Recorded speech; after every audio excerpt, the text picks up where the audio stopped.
Jennifer Lopez has bravely come forward to discuss her tumultuous relationship with Sean Diddy Combs, revealing a history of control, abuse, and infidelity. Her experiences echo those of other women who have been involved with Diddy, including Cassie and Kim Porter, shedding light on a pattern of behavior that spans years. From the outset of their relationship, Diddy seemed to hold all the power, creating an environment where Jennifer felt perpetually fearful and unsure of herself. Despite being mistreated and cheated on, Jennifer found herself staying in the relationship, a decision she later questioned. The toxic dynamics became apparent to those around her, including her mother, who worried for Jennifer's well-being, although they had different perspectives on family and life. One particularly distressing allegation from Jennifer is that Diddy broke her nose during one of their violent altercations. I had to learn to care about myself a little bit more and put up certain boundaries of what I would accept and wouldn't accept. Sean Combs, obviously. Yes. I think you were dating at the time. We were. He had a rough way of doing it. He had a way of communicating that put it very plainly, like, that sucks, don't do that. Or you need to do this, or you need to do that. Don't forget. It was crazy. It was crazy. The puppy area was just kind of like a crazy, heightened time in my life. This incident is part of a broader pattern of aggressive behavior that characterized their relationship. Diddy's communication style was harsh and domineering, making it clear that he expected total compliance from Jennifer. At the time, Jennifer was early in her career, and she feared that speaking out against Diddy could lead to the end of her professional aspirations, given his considerable influence in the industry. Diddy's control extended beyond their personal relationship into Jennifer's professional life. He played a significant role in shaping her early music career, selecting hits for her and expecting her to follow his lead without question. This professional dominance was another layer of control that made it difficult for Jennifer to assert her independence. The release of a video involving Cassie, another of Diddy's ex-girlfriends, has reignited public interest in these issues, bringing to light Diddy's long history of abusive behavior. Cassie's detailed court documents describe experiences that closely mirror those of Kim Porter, who also suffered under Diddy's control.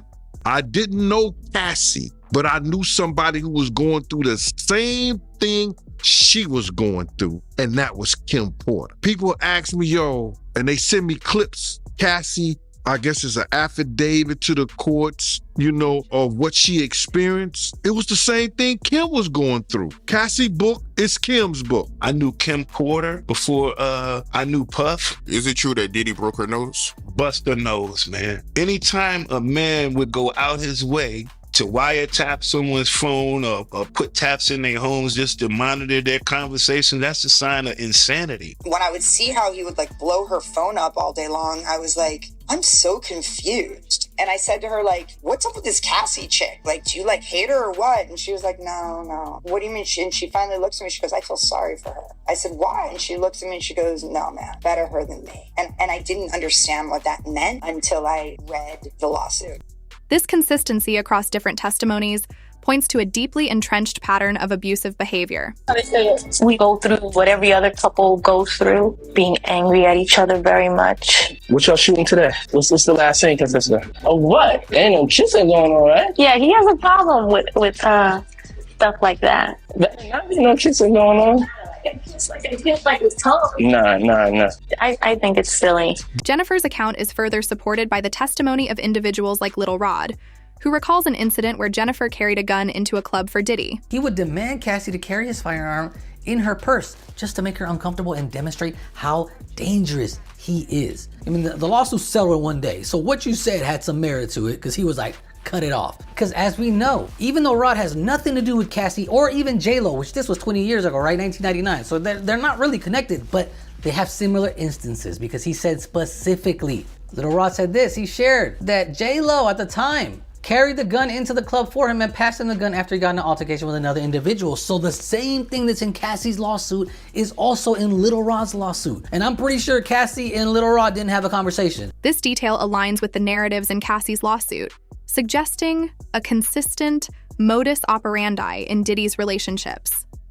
The fact that these stories corroborate each other, despite coming from different sources, strengthens the credibility of the allegations. Diddy's obsessive control over Jennifer wasn't limited to her professional life, it extended to her interactions with other men.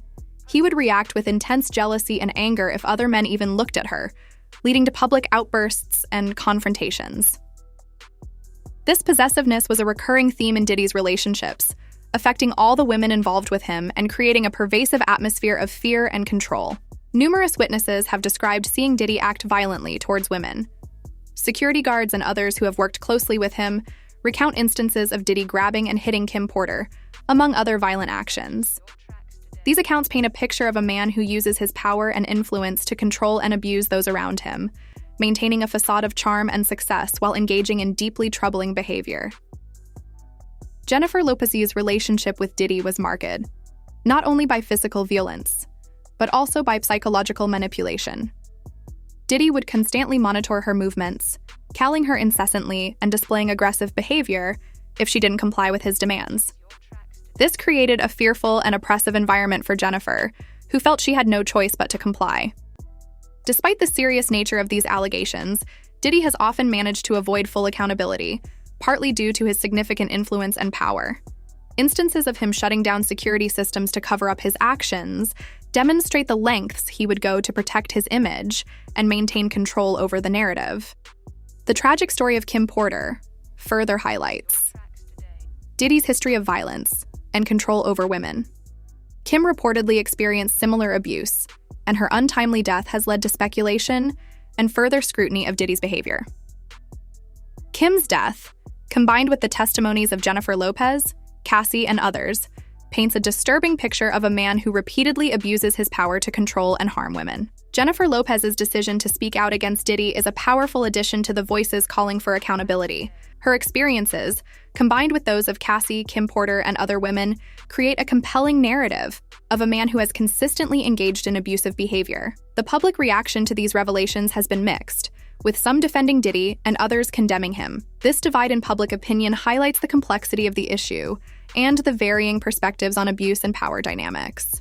Diddy's apologies and attempts to address these allegations have often been seen as insincere. His focus on protecting his image rather than genuinely addressing the patterns of abuse has drawn criticism from many. Despite issuing public apologies and seeking professional help, many believe that Diddy has not fully confronted or taken responsibility for his actions. The release of the video involving Cassie and the subsequent public scrutiny have put additional pressure on Diddy. The consistency of the allegations and the detailed accounts from multiple women create a strong case against him.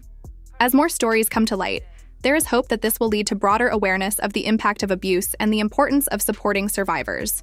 Jennifer Lopez's testimony is a significant addition to the growing body of evidence against Diddy. Her courage in speaking out highlights the need for accountability and justice for all the women affected by his actions. The public's mixed reaction to these revelations underscores the need for ongoing conversations about power, control, and abuse in relationships. The broader implications of these revelations extend beyond Diddy and his immediate circle.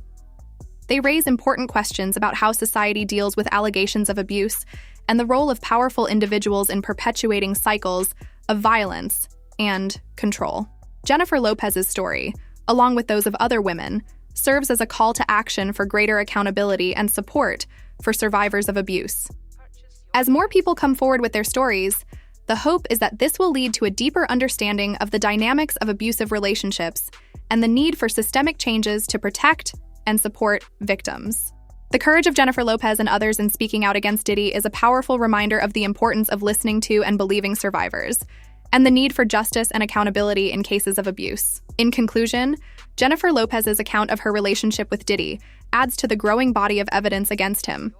Her experiences, combined with those of Cassie, Kim Porter, and others, create a compelling narrative of a man who has repeatedly abused his power to control and harm women.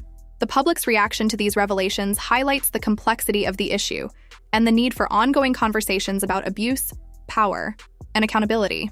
As more stories come to light, there is hope that this will lead to greater awareness and support for survivors of abuse and a broader understanding of the impact of abusive relationships.